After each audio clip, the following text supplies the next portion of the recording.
Bonjour, je m'appelle Samuel Dussault, je suis directeur du ROCA, justement. C'est peut-être un organisme que c'est la première fois que vous entendez parler. C'est normal. J'ai été embauché là, dans la dernière année, puis c'était la première fois qu'on avait du financement. Donc, ça fait juste encore moins d'un an que je suis embauché là, pour cet organisme-là. En général, là, la mission du regroupement, c'est surtout de rassembler les organismes qui offrent un service en violence sexuelle chez les hommes, peu importe leur mission, pour justement améliorer tout ce qui est le financement, la sensibilisation des services, la formation, le développement des connaissances. Fait qu'essayer de rassembler sous un même chapeau là, tout ce qui se fait sur cette problématique-là. Pour ma part, j'ai travaillé au CRIFAS là, à titre personnel là, dans les dernières années, qui est un centre de ressources pour hommes qui ont vécu de l'abus sexuel à Montréal. J'ai aussi fait ma maîtrise justement sur les hommes qui ont vécu une agression sexuelle, mais à l'âge adulte. Ça m'a permis un peu là, de développer quand même rapidement un peu ce qui se fait, faire le tour des organismes dans la dernière année, de savoir aussi un peu qu'est-ce que la littérature c'est quoi un peu le portrait de la littérature scientifique? Puis c'est un peu ça ce que je veux faire aujourd'hui. Faire un portrait des enjeux, ça va être faire un survol assez rapide d'un peu de plein de petits enjeux. Fait que c'est sûr qu'il va vous rester des questions à la fin, probablement. Je commencerai un peu avec, tu sais, au niveau de la statistique, de la prévalence. C'est sûr que ça varie beaucoup en fonction des définitions qu'on prend, des études aussi avec le temps.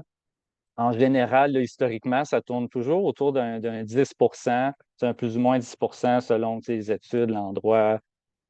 Au Québec, en tout cas, c'est ce que ça nous donnait dans les dernières études représentatives. Ça peut aller jusqu'à 20 par moment, mais en général, ça tourne autour de 10. Par exemple, l'étude de victimisation au Canada, là, qui est celle en bas à gauche, là, Cotter et Savage, qui est l'enquête sur toutes les actes criminels, là, quand on pose des questions directement aux personnes, ça donne 8,2. Ça tourne toujours autour de ça. Une des dernières rapports qui est sorti dans le contexte de violence en relation intime, là, qui est un nouveau terme pour bon, la violence conjugale à l'intérieur de tout ça chez les hommes, c'est 3,4 qui vont vivre de la violence sexuelle, qui est quand même, je trouvais que c'était plutôt faible, mais il faut savoir que c'est quand même un contexte précis. Tu sais, c'est dans un contexte de relation intime. Mais quand on prend le temps d'aller voir un peu plus loin les chiffres, j'ai mis le tableau en bas à droite, on voit que selon les tranches d'âge, il y a quand même des bonnes différences. On voit que chez les 18 à 29 ans, ça donne 6. Puis plus que l'âge avance, plus que ça diminue, ce qui est contraire à une statistique normale quand on pose une question au cours de sa vie. Ça devrait augmenter au cours de sa vie, plus qu'on a plus de probabilités. Fait que ici, je pense que ça démontre quand même bien qu'en général, dans les études statistiques chez les hommes, il y a quand même un effet générationnel où que dans les dernières années, avec le mouvement MeToo, les agressions non dénoncées, les populations plus jeunes sont beaucoup plus sensibles à c'est quoi une définition de pouvoir se reconnaître, de pouvoir en parler, de savoir qu'ils ont peut-être aussi un réseau social plus à l'écoute. Puis plus que le temps avance, dans les personnes qui sont plus âgées, c'est là qu'on voit qu'il y a plus d'obstacles. C'est à surveiller. Je voudrais prendre aussi le temps de parler un peu des deux groupes, ce qu'on sait à l'heure actuelle d'hommes qui sont plus à risque. Bien entendu, là, un peu comme ça a été nommé dans les dernières présentations, il y a les hommes des communautés de la diversité sexuelle de genre qui sont beaucoup plus à risque. Encore une fois, là, dans l'enquête de victimisation, ça a donné 25 des hommes de ces communautés-là qui avaient vécu là, une agression sexuelle. Quand on leur posait la question chez les hommes gays, bisexuels, c'était 40 dans la dernière année qui avaient vécu au moins un comportement sexuel non désiré. Fait que c'est vraiment plus élevé que les hétérosexuels, qui est 3 fois plus. En abus sexuels aussi, là, on voit qu'il y a une plus grande prévalence chez ces communautés-là. Euh, le deuxième groupe à risque, un peu comme on en parlait là, au début dans les premières discussions, c'est vraiment les plus jeunes qu'on sait aussi là, dans les violences postsecondaires. Dans les deux rapports qui ont été nommés justement, le rapport ESIMU, le rapport PIES, En fond, chez les hommes, ça donnait 26 et 23 ce qui est quand même similaire. Donc, ça vient confirmer que c'est pas mal un peu le taux qu'on peut observer chez les hommes, qu'est-ce qu'ils rapportent. Il faut savoir aussi que la définition ici est un peu plus large quand on parle de violence sexuelle que probablement les autres définitions dans les autres études, où qu'on incluait l'harcèlement sexuel, la coercition, tout ça. Donc, on peut voir quand même que s'il y a vraiment une prévalence importante euh, chez ces groupes d'hommes-là en contexte universitaire, au contexte de cégep. Donc, c'est vraiment important justement de prendre en considération que oui, ça existe, puis de faire de la représentation, d'être sensible à ces réalités-là. Euh, donc, un autre enjeu, je pense l'enjeu principal que je voudrais soulever, c'est tout l'enjeu de reconnaissance, autant individuelle que sociale, sur la problématique chez les hommes qui ont vécu des agressions sexuelles. Il y a une des études québécoises, est quand même assez récente, quand on leur posait la question sur euh, est-ce qu'ils ont vécu tel geste euh, sur leur expérience sexuelle à l'enfance, par exemple, est-ce que tu as déjà vécu des attouchements sur tes parties intimes avant 16 ans? Est-ce que tu as déjà été exposé à de la pornographie par une autre personne? Euh, une fois qu'ils avaient répondu à ces questions-là, certains en cochaient. Puis à la fin, on leur posait la question, est-ce que tu identifies cette expérience-là comme un abus sexuel? Ben, à 80 des hommes, ben, ils répondaient que non. C'est que malgré qu'ils avaient coché des définitions légales d'abus sexuels, à la fin, ils n'identifiaient pas cette expérience-là comme en étant une. Donc, c'était significativement plus élevé dans cette étude-là, qui avait tous les groupes de genre, que chez les femmes. Euh, En dehors de cette étude-là, on n'a pas beaucoup d'autres d'études au Québec. À l'international, il y en a une qui portait aussi sur à l'âge adulte, puis ça donnait un peu des résultats similaires là, qui étaient au Royaume-Uni, celle-ci, qu'une fois avoir reconnu des gestes à caractère sexuel portés sur eux, ben, ils n'identifiaient pas ce vécu-là comme une agression sexuelle en soi. Donc, vraiment un enjeu de juste à la base de savoir c'est quoi une agression sexuelle, puis de le reconnaître, de pouvoir l'identifier pour qu'ils puissent s'identifier. Fait qu'avant même de comme d'aller les sonder pour savoir est-ce qu'ils ont vécu une agression sexuelle ou pas, ben, il y a beaucoup d'hommes qui ne savent même pas qu'ils ont vécu ça, puis qui sont pas nécessairement peut-être en connaissance de pouvoir reconnaître les conséquences qu'ils vivent dans leur vie associées à ça. Donc, il y a aussi cet aspect-là. J'ai mis un peu en comparaison à ce qu'on sait chez les femmes en bas, là, que la moyenne, c'est à peu près 60 là. Mais ici, il y a beaucoup plus d'études. C'était sur 28 études. Donc, il y a aussi cet enjeu-là qu'on n'a pas encore nécessairement beaucoup de recherches sur plusieurs enjeux chez les hommes. Euh, donc, pour faire un peu suite à ça, il y a plusieurs études qui évaluent les facteurs. Qu'est-ce qui fait en sorte que ces hommes-là ne reconnaissent pas qu'ils ont vécu une agression sexuelle? Ben, c'est sans surprise, là, c'est qu'est-ce qui va un peu à l'encontre du stéréotype d'une agression sexuelle. Donc, si l'agresseur est une femme, ça va être plus difficile pour les hommes de le reconnaître. S'il n'y a pas de force physique, ce qui est quand même un problème des plus majeurs, si il n'y a pas une violence physique ou une coercition, euh, ça va être plus difficile d'identifier ce facteur-là comme une agression sexuelle. Quand c'est en dehors de la famille aussi, donc c'est plus facile de reconnaître une agression sexuelle chez les hommes si, bon, c'est un parent, un proche, une mère, un cousin, un frère. Puis ensuite, bon, bien entendu, si ça arrive moins souvent, c'est une moins grande différence d'âge, parce que des fois, ça peut être un frère, tu sais, qui a 3 ans de plus. Euh, S'il y a une réaction positive aussi après l'abus, ce qu'on entend par là, c'est que c'est pas dans les cas, par exemple, d'abus sexuels à l'enfance, ça ne veut pas dire que l'enfant va identifier l'expérience sur le moment comme négativement. Ça se peut il perçoit ça comme une marque d'attention, qui est un moment où qui vivait beaucoup d'instabilité dans sa vie, puis que là, il y a enfin quelqu'un qui donnait de l'attention, qui prenait soin de lui, qui avait une certaine forme de récompense en lien avec les abus qu'il vivait. Donc, il y a cet aspect-là qui est aussi qui vient mélanger un peu le fait de reconnaître une agression sexuelle. Puis s'il y a moins de conséquences aussi, notamment sur la sexualité, ben, ça va être plus difficile pour eux de le reconnaître. Puis c'est sur cet aspect-là, ben, il y a une des statistiques qui provient encore de l'enquête de victimisation, je l'ai lu au complet, qui m'a frappé vraiment, c'est pas mal la statistique qui m'a le plus frappé, qui marque quand même une particularité chez les hommes, c'est le fait de est-ce qu'ils reconnaissent des conséquences après avoir rapporté une agression sexuelle.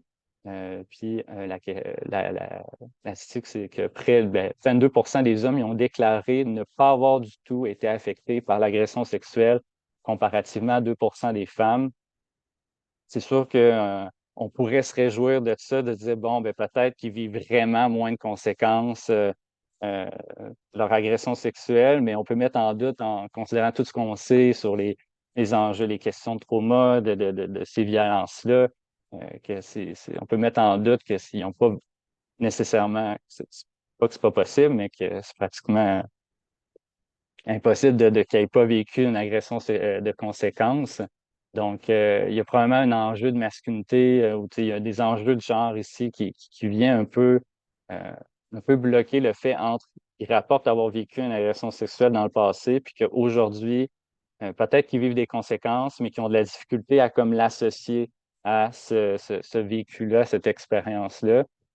Donc, c'est sûr qu'on n'a pas plus de réponses un peu sur qu'est-ce qui explique cette si grande écart-là, parce que c'est quand même impressionnant là, qu'un homme sur quatre qui ont vécu une agression sexuelle déclare ne pas avoir de conséquences.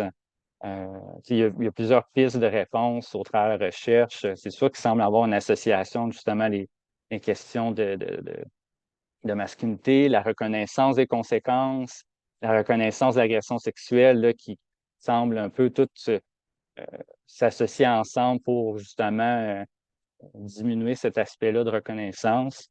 Dans mes entrevues que j'avais faites lors de mon mémoire, ben, ça ressortait quand même souvent là, qu'il y a un discours que faut qu'il y ait une certaine gravité de conséquences pour que leur agression soit considérée légitime. Donc, tu sais, le fait de se faire, par exemple, pogner le paquet dans un bar ou taper ses fesses, un harcèlement sexuel, qui a moins de, mettons, de conséquences physiques visibles, ben, ça va porter à apercevoir ce qu'ils ont vécu comme moins légitime. Puis dans l'enquête SIMU, justement, c'est une des raisons là, de sous-dévoilement, autant chez les hommes que chez les femmes, là, que si la situation n'était pas assez grave, ben, ils n'en parleront pas. Donc, il y a peut-être un peu cet aspect-là aussi chez les hommes qui est peut-être accentué ou peut-être égal. Là, c'est dur à dire parce qu'on n'a pas plus de recherches là-dessus. Mais c'est sûr que sur les enjeux de ce qu'on sait, des enjeux de masculinité, considérant que l'autonomie, c'est au cœur de l'identité chez les hommes, ben, c'est qu'il y a probablement un malaise, tu sais, à parler de ça, à reconnaître ce qu'ils ont vécu parce que ça peut avoir un synonyme, tu sais, de faiblesse, d'échec, de vulnérabilité.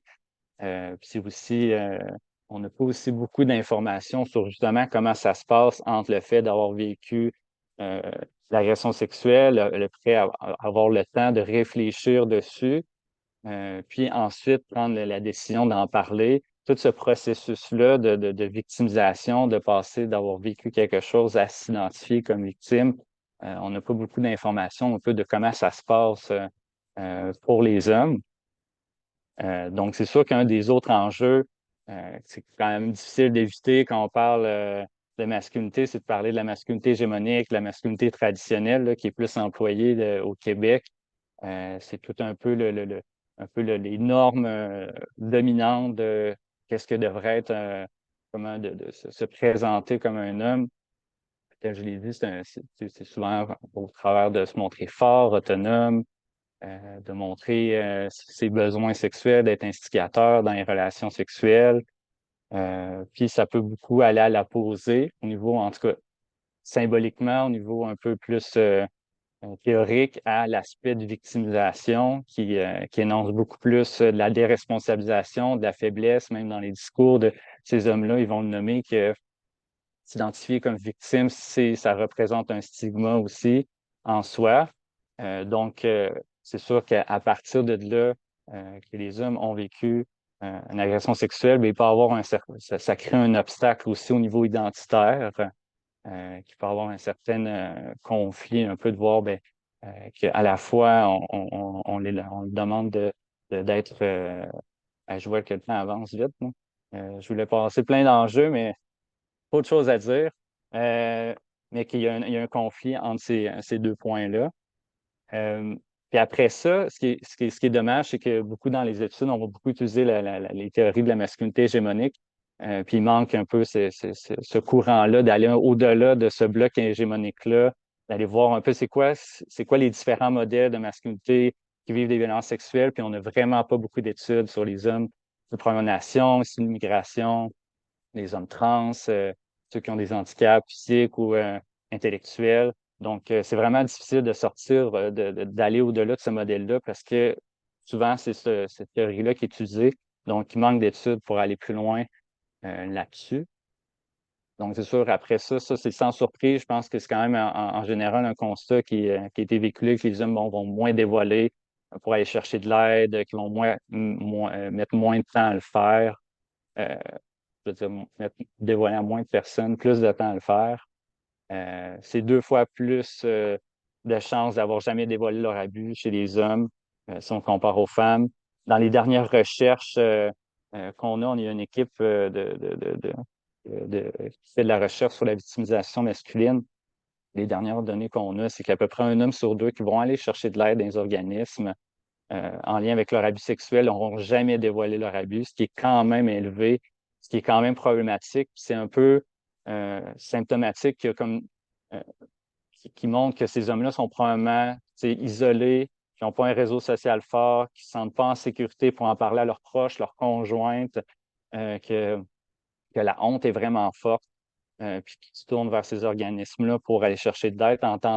De façon générale, là, dans les violences sexuelles, on a quand même une tendance à ce que les personnes vont dévoiler de façon informelle à des amis, avec des proches avant de demander de l'aide. Puis de voir que dans les dernières données, c'est encore un homme sur deux, c'est quand même problématique. Donc, tout cet aspect-là d'enjeu de reconnaissance sociale, qui est principalement, je pense, un des facteurs qui serait le facteur le mieux à travailler pour améliorer la résilience, améliorer le sentiment un peu de sécurité de ces hommes-là, de reconnaître ce qu'ils ont vécu, parce qu'il y a encore de nombreux mythes qui sont véhiculés dans la société, que ces hommes-là vont porter avec eux quand ils vont venir chercher de l'aide, le fait de ne pas s'avoir défendu, le fait ils vont avoir peur de reproduire les gestes quand c'est de l'abus sexuel à l'enfance, puis qu'ils deviennent parents. Donc, eux, ils vont le porter, ce message-là, à l'intérieur d'eux, même si ça n'arrive pas. Donc, c'est sûr qu'il manque encore beaucoup de sensibilisation, de représentation. J'entendais Tara tout à l'heure qui parlait des réalités lesbo-queer, puis elle utilisait, bon, culture de silence, banalisation, manque de représentation. Puis c'est vraiment des obstacles qui sont aussi présents chez les hommes. Puis ça fait un peu écho à que c'est rare de parler de masculinité dans un contexte où ils sont minoritaires. C'est comme pas l'hégémonie. Puis ici, je pense que c'est un des principaux biais qu'on a en violence sexuelle, ou que ça vient un peu à contre-courant de parler de masculinité dans un contexte un peu plus discriminé, où il y a moins de services, que ces services-là sont moins financés, qu'il y a moins d'actions portées là-dessus. Euh, donc, rapidement, là, étant donné que je représente un regroupement, ben, j'ai pris l'exercice dans la dernière année, tu sais, de faire le tour des organismes, d'essayer de répertorier tous les organismes qui offrent un service, du moins dans chacune région. Donc, sur notre site web, là, on fait une carte qui permet de vous donner au moins un organisme communautaire en dehors des CAVAC, bien entendu, qui sont partout sur le territoire, là, qui peuvent offrir des services. C'est pas nécessairement tous des organismes dédiés en violence sexuelle chez les hommes, c'est aussi des organismes mixtes qui accueillent historiquement des femmes, puis que maintenant, qui ont ouvert leurs portes aux hommes, ben, à tout le monde, en fait, dont les hommes. Il y a aussi des organismes pour hommes qui ont développé dans les dernières années un volet de service en violence sexuelle. Donc, comme mot de la fin, je voulais vous lire aussi une partie de poème. Comme Yann présentait aussi du poème, on a fait un projet littéraire qui est sorti dernièrement avec une équipe. Bon, 20 minutes est terminé, je finis avec ça. qui est tracer les mots. On a demandé à des auteurs, autrices d'écrire à partir de verbatim, d'entrevues, des textes sur la victimisation sexuelle chez les hommes, dont une des panélistes, là, Caroline Souverain, qui va présenter plus tard, a participé aussi dans l'écriture d'un des textes. Je voulais vous lire ce parti-là parce que c'est pas mal lui que je trouvais qu'il résumait bien euh, en peu de mots la problématique. Donc, ça se lit comme suit. De la honte à la haine, un travail à la chaîne où chaque maillon se trouve piégé, puis tourne. Infernal engrenage, enfance brisée, fabrique de honte, et chacun pour soi, ça souffre en silence. Mais le cœur bat quand même. Le cœur bat quand même et le cœur ne bat pas seul. Comme toi, tu n'es pas seul, vous êtes même quelques-uns. Nombreux en silence, parlez-vous, parlez-nous, nous vous écoutons. Merci de m'avoir écouté.